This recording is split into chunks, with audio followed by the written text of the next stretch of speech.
What's up, guys? It's your boy Zwolky back with another crime talk type video on channel Zwolky, and we are back again with Chris Watts and Nicole Kessinger. This was sent to me by a friend of mine's wife that loves to get into this stuff as well, so I'm going to take a look at it because this apparently is something I need to look at. So the red flags missed in the disturbing case of Chris Watts. Inmate has exposed him. Apparently the mistress, Nicole Kessinger, is back talking with him in a different alias. We're going to take a look at all the stuff that we possibly don't know already, if we do know, because there's new things that we're learning every single day about this case, possibly different theories, opinions, and stuff like that, which that's what this is opinion and theories and ideas of what had happened during this case. There's been a lot of disclaimers, a lot of negativity about this.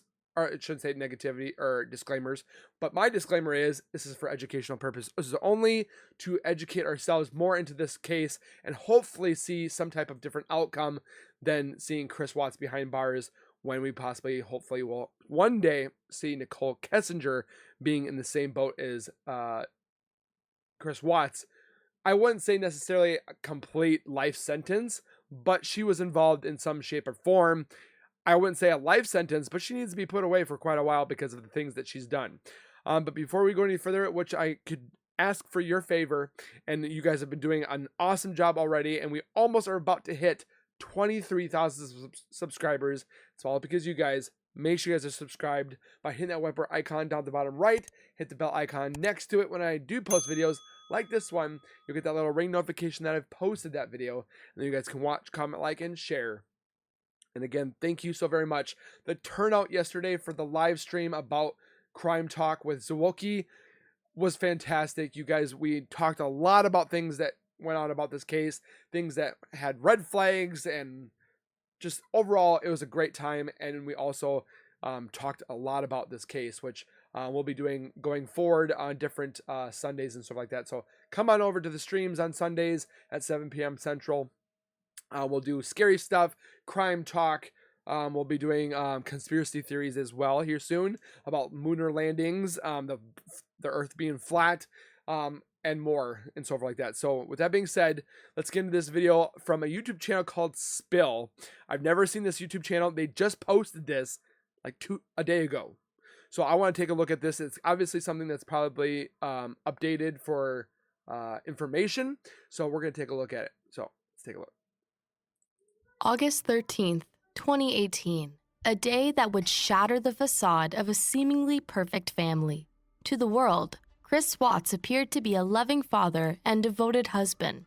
Behind closed doors lay a story twisted by betrayal, passion, and the darkest of secrets. A family annihilated, a father accused. It's been earth-shattering.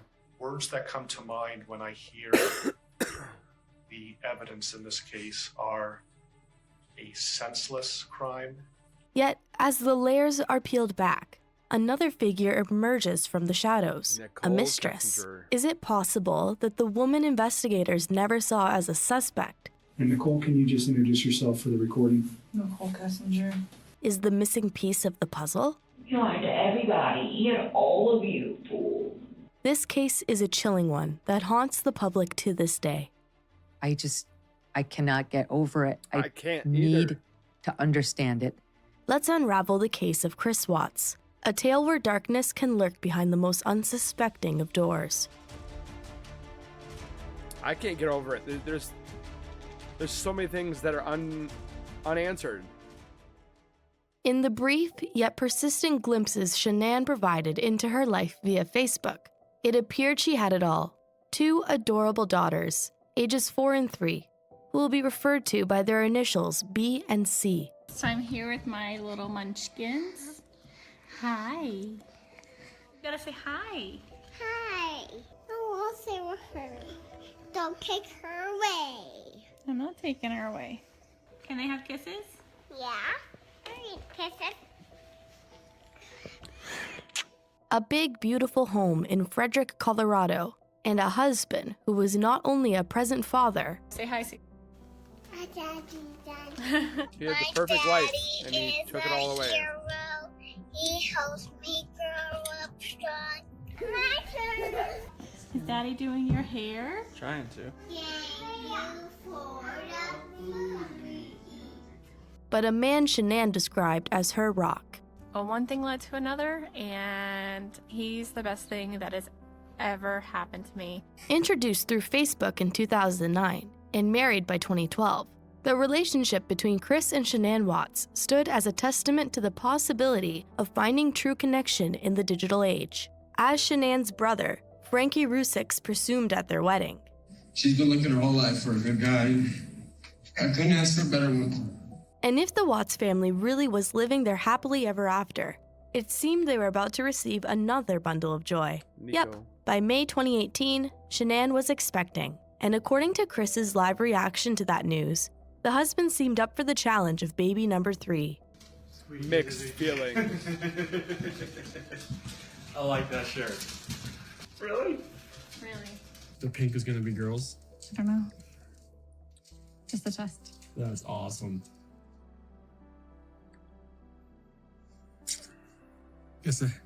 Guess when you want to, it happens. Of course, Shanann and Chris's relationship wasn't as perfect as a curated social media feed made it seem. They faced some financial troubles, even filing for bankruptcy in 2015. Wow. Neighbors had undoubtedly witnessed a heated driveway argument or two, and Shanann's tense relationship with her in-laws, who had notably declined their wedding invite, had never fully healed. But hey, these are the kinds of trials marriages face, right? Maybe. Yet, Shanann couldn't deny that something in her husband had switched. Over the summer, Chris had grown cold, distant, checked out. He no longer wanted to talk to her, yet alone be intimate. He even appeared to have lost interest in the children. Desperately, Shanann looked into self-help books and counseling in an attempt to salvage the life she and her husband had built together. Apparently, She even resorted to writing Chris love letters. And in one letter she left for Chris before going away on a work trip to Arizona on August 9th, 2018, she vowed to make amends with his mother and fight for their marriage. At the bottom she signed, "Love always, Shanann." But as fate would have it, the wife wouldn't be able to keep her promise. At 1:48 a.m. on August 13th, 2018, neighbor, friend, and co-worker Nicole Atkinson dropped Shanann off at her home under the impression she received a text from Shanann later that morning if she needed someone to take her to her prenatal appointment. But when morning came, there was no word from Shanann, despite Nicole's attempts to reach out. So like any good neighbor, And if it wasn't for Nicole Atkinson, I think things would have turned out differently in this case. It would have taken a lot longer for us to find out that it was Chris that did this. And because apparently he was going to blow up this place. He had gas cans. She pretty much caught him with his pants down in the middle of taking care of and getting rid of evidence and stuff like that. She had pretty much intervened in that spot, which thank God for this woman. Thank God for this best man or best friend of Shanann's. So we definitely give a hero award to Nicole for doing this. Nicole went to the Watts home and started knocking, but there was no sound on the other side of the door. Concerned, Nicole decided to call Chris, but the husband waved off her worries. Shanann and the girls are on a play date, he had told her, but that couldn't be right. Not when the car and the car seats were still in the garage. While Chris told Nicole he would be home soon. As minutes ticked by with no show, the neighbor made the decision to dial 911. I said, Chris, can you just come home and check to make sure she's okay? Because the shoes she wears every single day are right inside her door. And he was like, yeah, I'll be there in 3 minutes. Well, that was 45 minutes ago. Nicole expressed the reasons for her concern. Out. She wasn't feeling well over the weekend, and she was very, distraught and out of the sorts because her and her husband are having issues. And it wasn't long before law enforcement was on the scene. Hi. Here, Nicole? Yes. But while the officer could knock on windows and doors, nobody answered.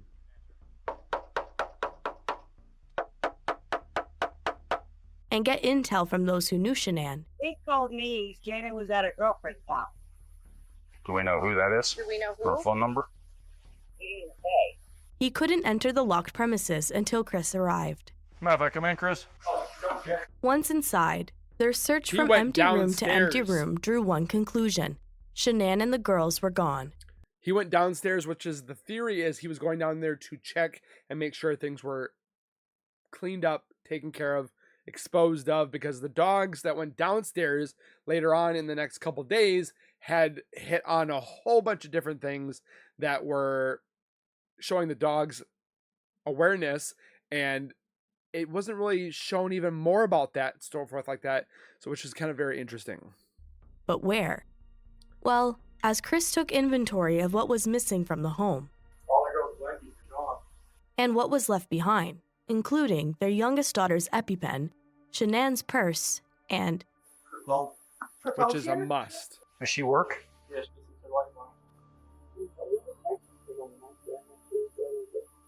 And there was no note or anything by the wedding ring?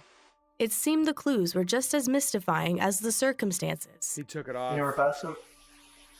I don't know where Paso is. It used to be 2385, but now it's 6 digits. You guys have any kind of issues? Marital issues, or? Yep. We're going through separation. You are? Did you guys file it yet or anything, or just talking? No, we're gonna sell the house. It says 5:27 a.m. the overhead garage door 2 was left open and never shut. It says the basement door was left open at 5:26. But then a neighbor came forward with something that might be of interest We've never even to the heard investigation. that before either. Surveillance footage. I get cars driving from this street, from this street. This is where Chris starts This is freaking him out. at 517. So from 5:17 to 6:16, in that hour window, he was doing all this stuff. He had already Shanann. The girls were still alive because we saw them on the shadows. We saw the shadows get into the truck. At least one of them we already know. He's loading gas cans. We see a different person that has different physique, slender body, a purse, long black hair. You can sit there and deny it all you want, but that was there. And he just said it. Back door was open at 5:27. Garage door opened at 5. What was it? 5 something. Did you guys file it yet or anything? Investigation. Surveillance. Can't remember. 5:27 a.m. the overhead 5:27. The overhead door was left open, but he didn't leave until like, what was it? 6:10, I think they said. But then Nicole Kessinger's phone popped at 6:16 in Frederickson, Colorado. How does this not make sense that Nicole Kessinger is involved? Garage door 2 was left open and never shut. It says the basement door was left open at 5:26. But then a neighbor came forward with something. So where the 5:26 comes into play is people thought that Nicole Kessinger was going in and outside the back area because there's no camera there, but people said that they saw her truck in the back part because apparently the theories are that she possibly was there that morning or she was there that night, and Shanann, when she got home, caught them two down in the basement, and that's when all hell broke loose. That's one of the theories. Something that might be of interest to the investigation. Surveillance footage. I get cars driving from this street, from this street. This is him at 517. And he's actually texting Nicole Kessinger right now because we see it on her logs. But she never answers his phone. Be easier to run everything out there, all the tools that I had to bring in. Freaking out.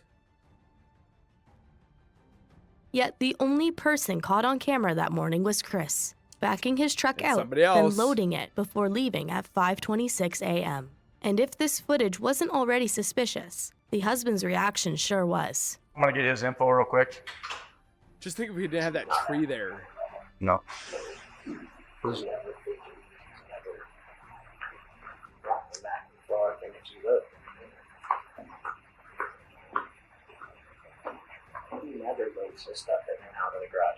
Right.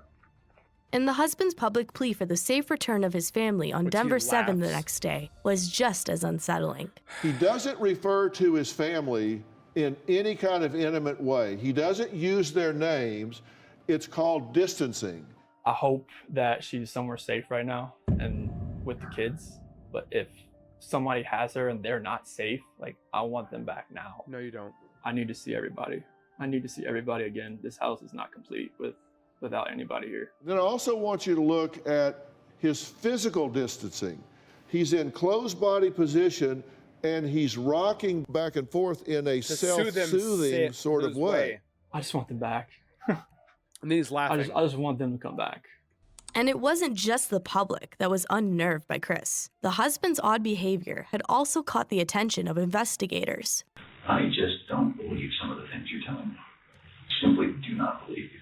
Shortly after his segment on Denver 7, Chris sat down for his first interview with FBI Special Agent Graham Coder. However, the only thing Chris admitted was that they had a disagreement over their marriage that morning, which, while tense, wasn't exactly criminal. It was a conversation. We didn't raise our voice, nothing. But from Chris's emotionless demeanor, It's making me lean the other direction about someone took her. But if someone took her, it would have to have been someone she knew. Because there's no sign of anything like being disturbed, broken. You did it. So much I want to see these two girls and my wife again. And someone come home. to the way he talked about his daughters in the past tense. She always loves those shoes. She always wears flip-flops. She's a tiger. She's a early girl. The way he says this. Something wasn't adding up. Oh my gosh, you're supposed to go and punch him in the face. Nothing you told me tonight feels like the truth. And as law enforcement pieced together Chris's movements from the day of his family's disappearance, suspicions only rose. See, aside from going to his job as an oil field operator for Anadarko Petroleum, Chris had also informed his daughter's school they would not be attending anymore. That's the weird thing right there. I told him now we're going to sell the house. We're going to put it on the market and probably won't be in the area anymore. Why wasn't they good to daycare? I'm not sure. Honestly, sir, I'm not Again, sure. laughing. Chris then contacted their realtor to inquire about selling their home. At That one day. point in the text exchange, the realtor even questioned whether Shanann was okay because she hadn't weighed in on their conversation. She hasn't been around all day. It's very odd, Chris replied. But perhaps the most inexplicable and, in hindsight, foretelling choice Chris made that morning was to Google the lyrics to Metallica's Battery, a song that contains the chilling chorus. Smashing through the boundaries, lunacy has found me. Cannot stop the battery. Pounding out aggression turns into obsession. Cannot end the battery. Cannot end the family. Battery is found in me. Which Nicole Kessinger told him to look up. But what happened on August 13th was the only question that law enforcement wanted answered. The other, well, that was the why. Why would Chris have wanted his family to disappear? Well, when it comes to men and unexplainable behavior, investigators who'd been in the field long enough had a hunch. There had to be another woman. I have never cheated on my wife. Yes, Chris denied straying on his wife, despite Agent Coder's persistence. I gotta ask, what's her name?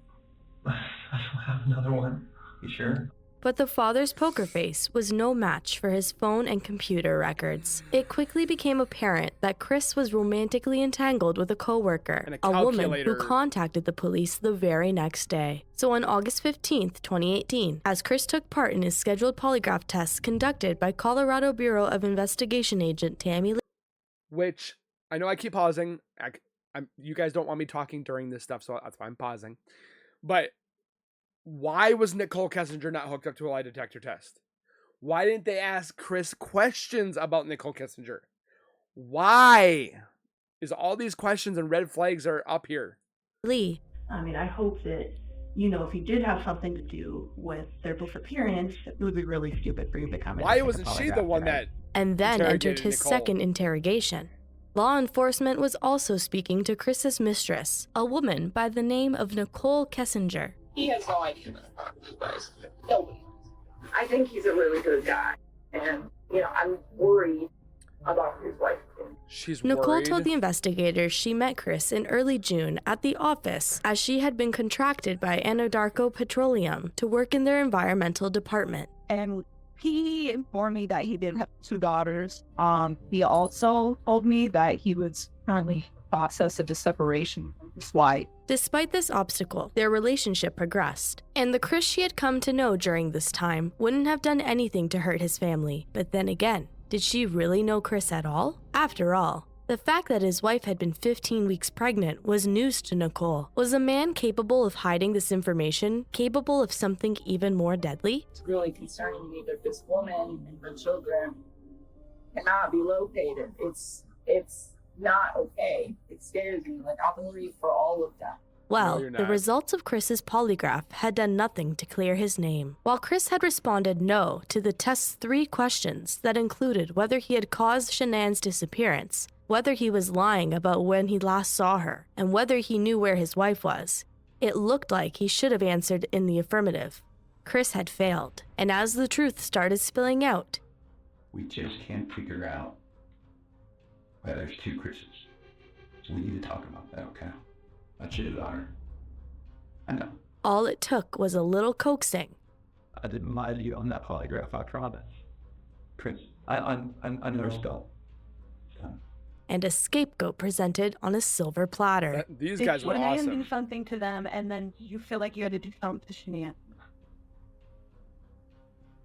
Chicks are crazy. For Chris to fess up to his father, at least partially. Shan would have never hurt those girls.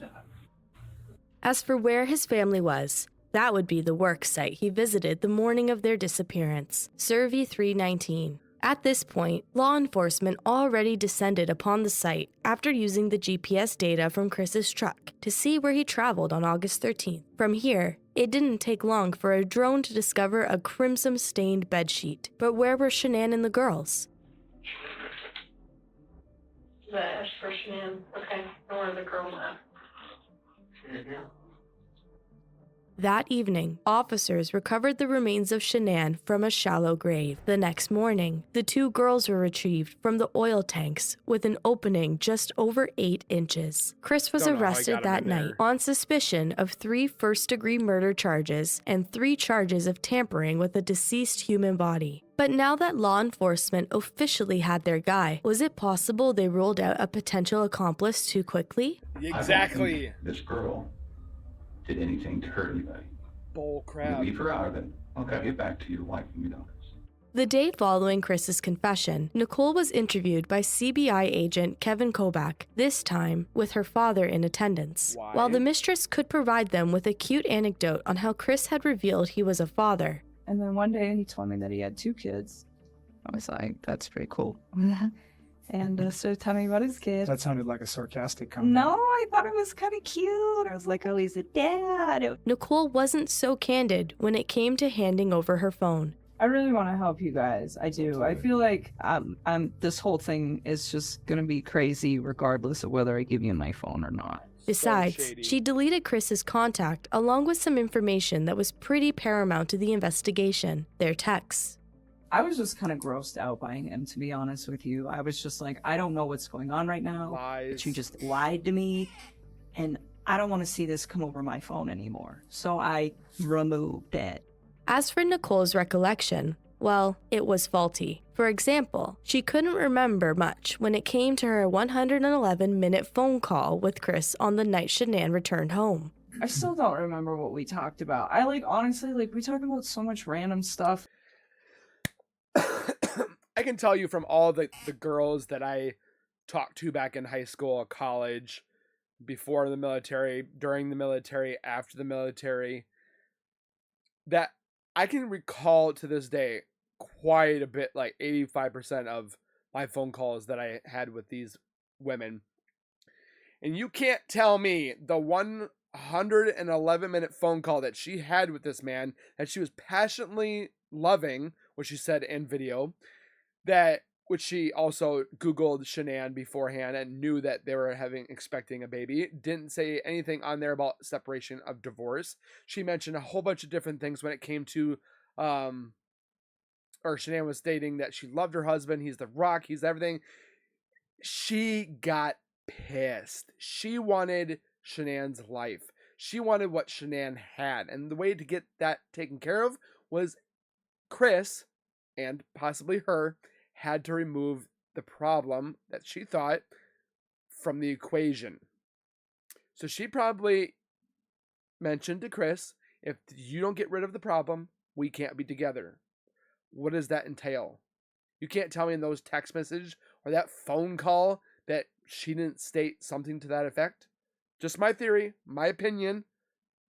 Educational purposes only. Disclaimer, I gotta put that out there. That's my partake on it. You can't tell me you don't remember a 111-minute phone call.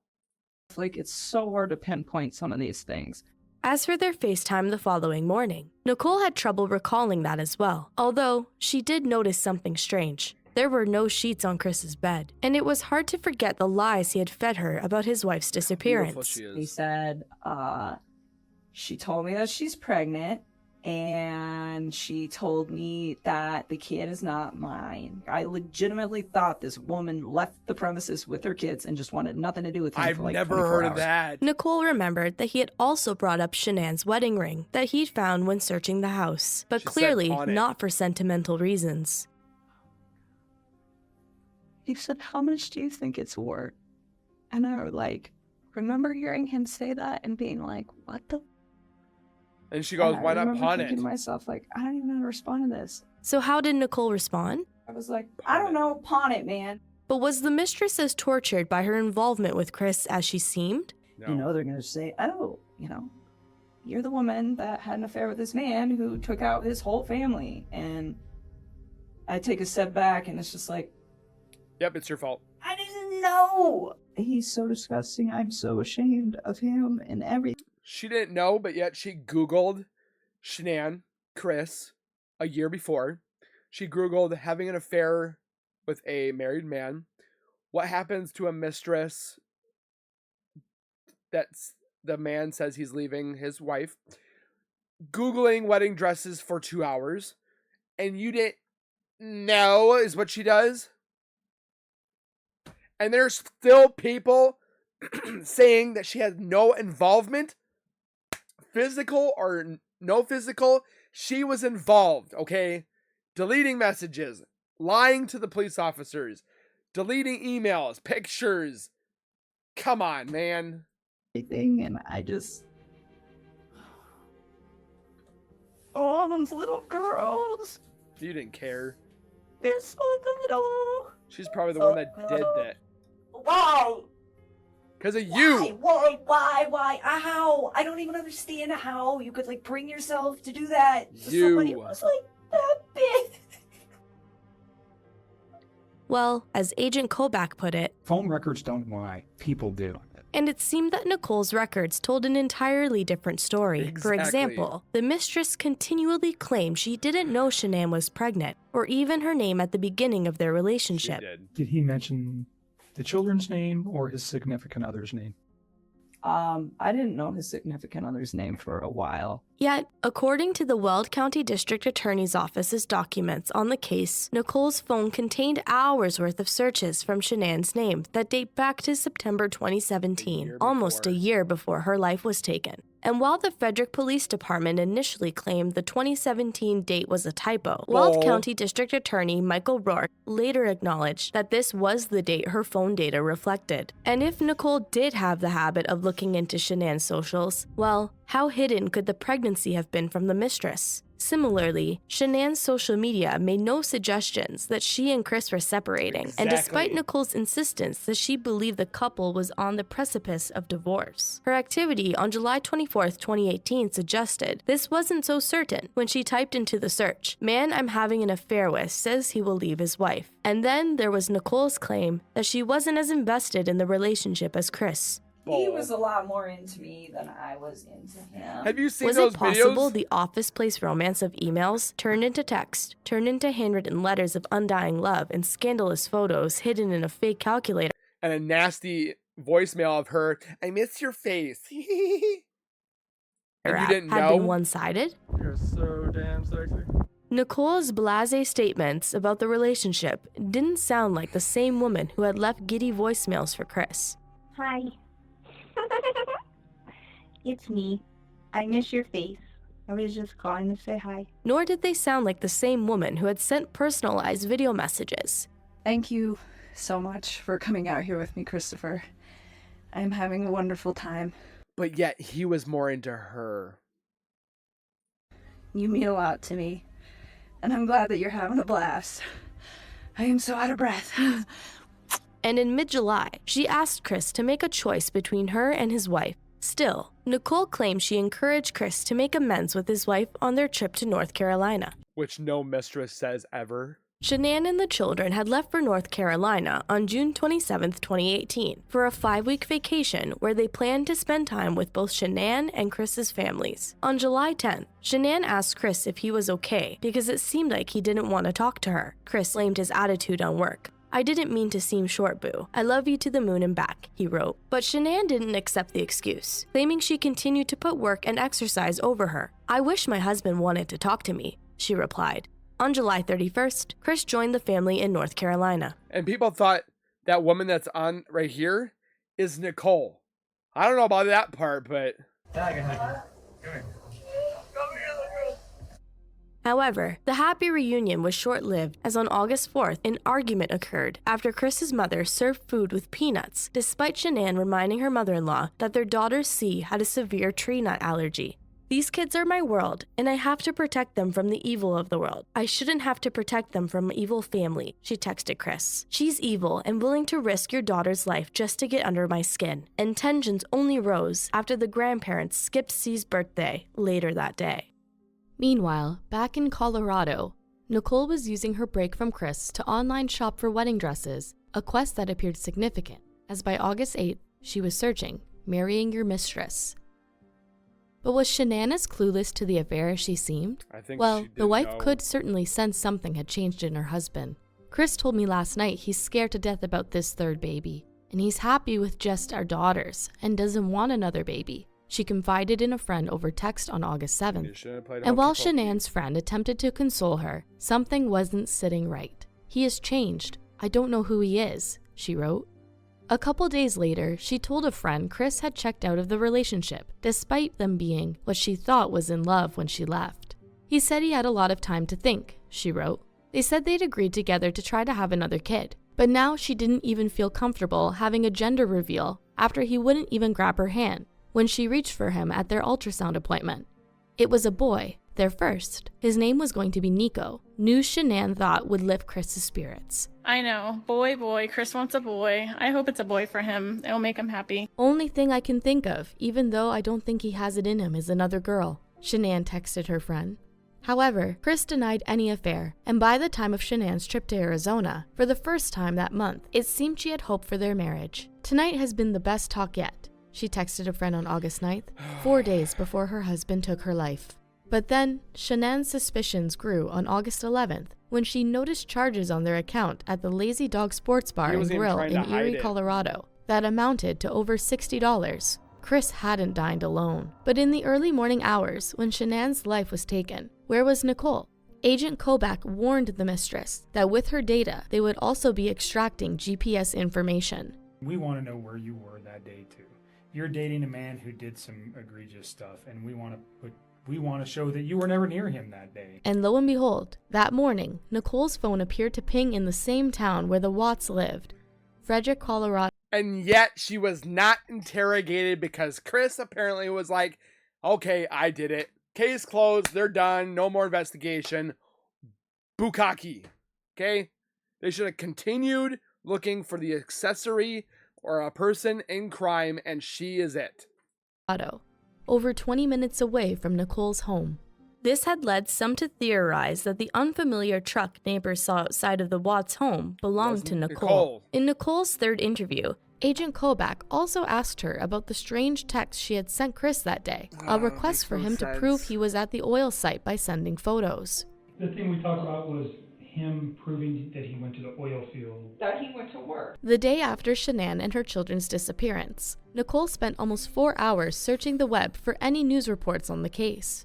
She also searched a series of questions, including, can cops trace text messages?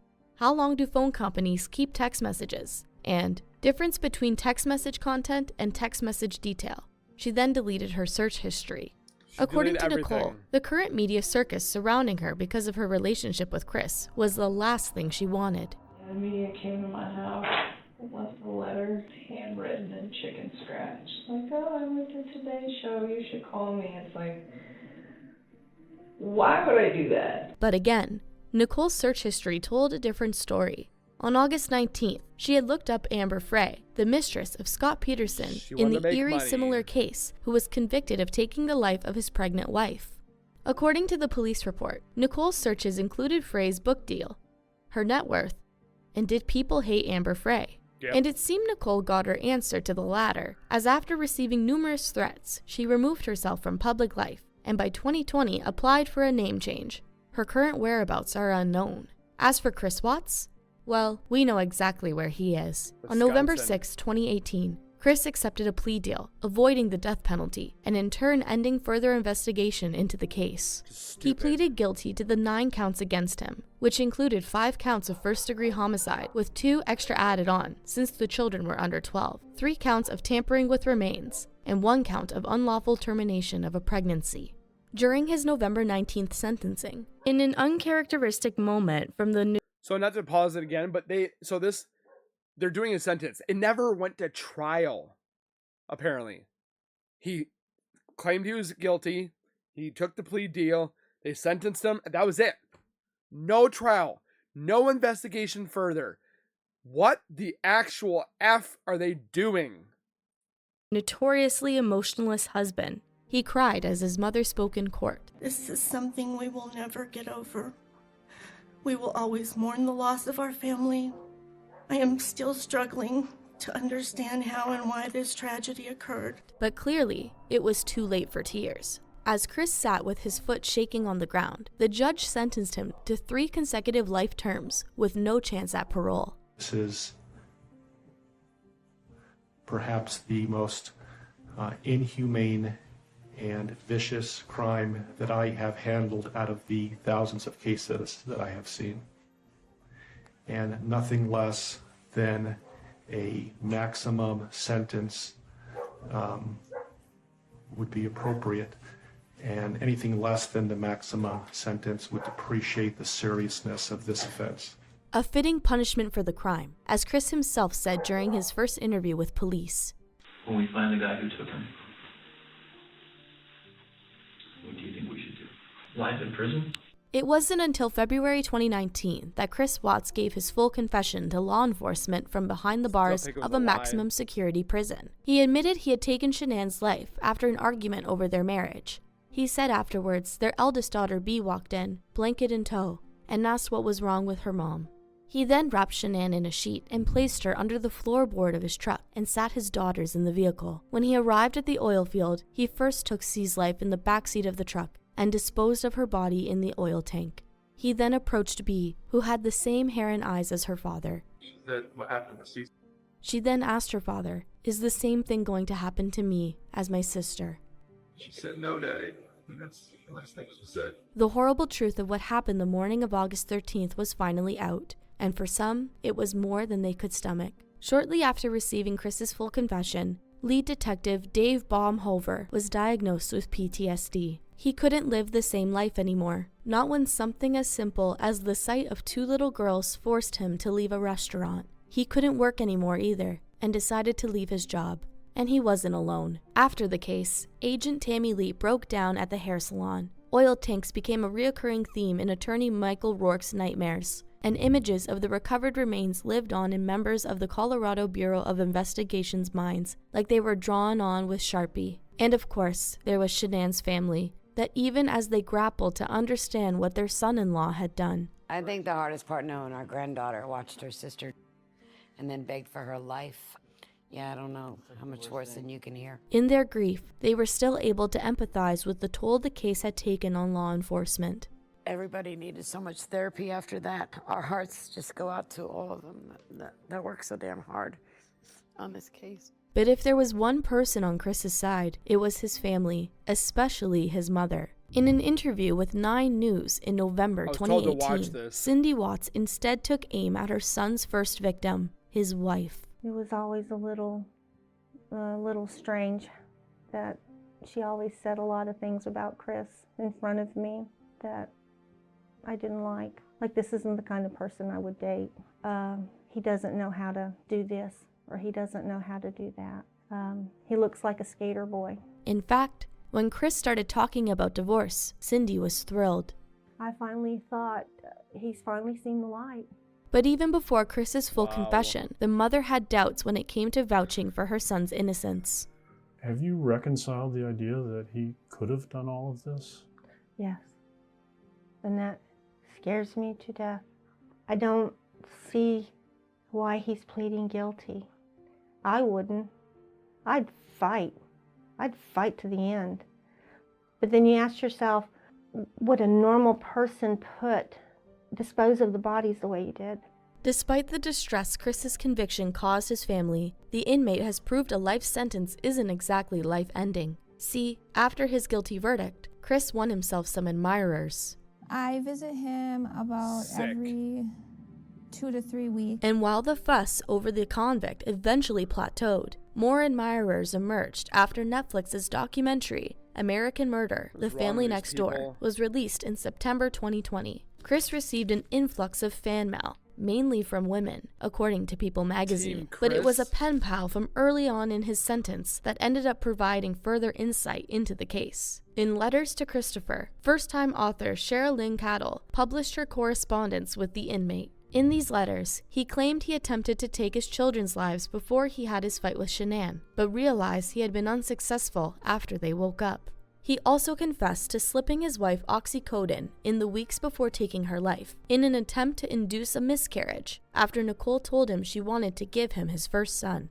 He believed Shanann's pregnancy was what stood between him and happiness. If I had not met Nikki, I would never have ended my family, he told Sherilyn. That's your own But fault. despite blaming his former mistress in 2021, David Carter, an inmate that had stayed at Chris's correctional facility, told the Daily Mail that Chris and Nicole were back in communication after she started writing him under her new name. David Carter claimed Chris's email account was suspended after prison authorities caught word of the correspondence, as he wasn't supposed to have any contact with her. He also told The Sun that Chris told him Nicole was responsible for taking his daughter's lives, because he wasn't able to stomach ending his own kids.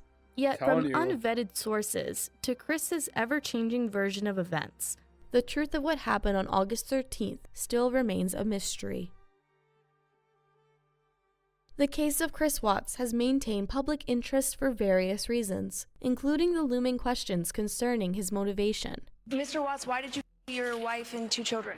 And lasting suspicions over whether Chris truly acted alone. This shocked me just as much as I think it shocked the rest of the world. All of it. Like, he lied so much. Now I go back and think about all this shit, and I'm like, it's lies. He lied to everybody. He had all of you. But mainly, this case remains on the minds of those who have come across it for one simple fact. What happened on August 13th, 2018 was a tragedy that, despite any justice served, can never be undone. My name's Nicole, and I'm calling because I'm concerned about a friend of mine. What it looks like is that you found a new life, and the only way to get that new life was to get rid of the old life. And I think that you killed these girls before their mom came home, and then killed Shanann. We know he didn't kill them. Major developments in the disappearance of that pregnant mother and her 2 young daughters this morning. Investigators now believe they have found the bodies of all 3. We loved you like a son. We trusted you. Your faithful wife trusted you. Your children adored you, and they also trusted you. You're a hero, through and through. My daddy, I love you. This is the story of Chris Watts, the former husband and father who through one heinous act has become undeserving of either title. And they wonder why that some of us people like myself want to see more justice, because it's not finished. It's not just him.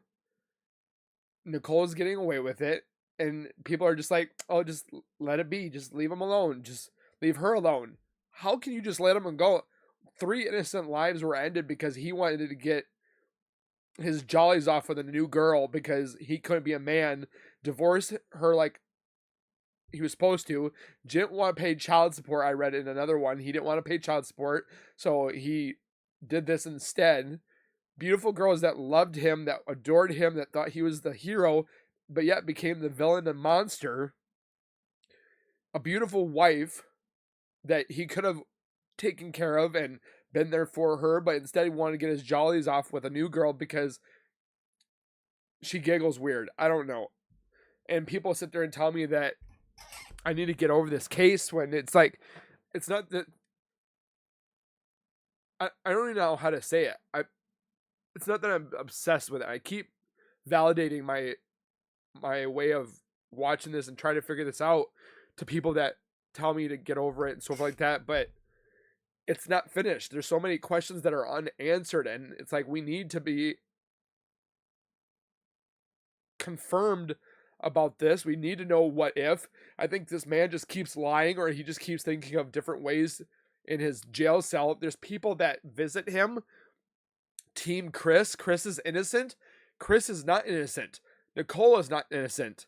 Those two. Chris is the main squeeze when it comes to taking this beautiful family out.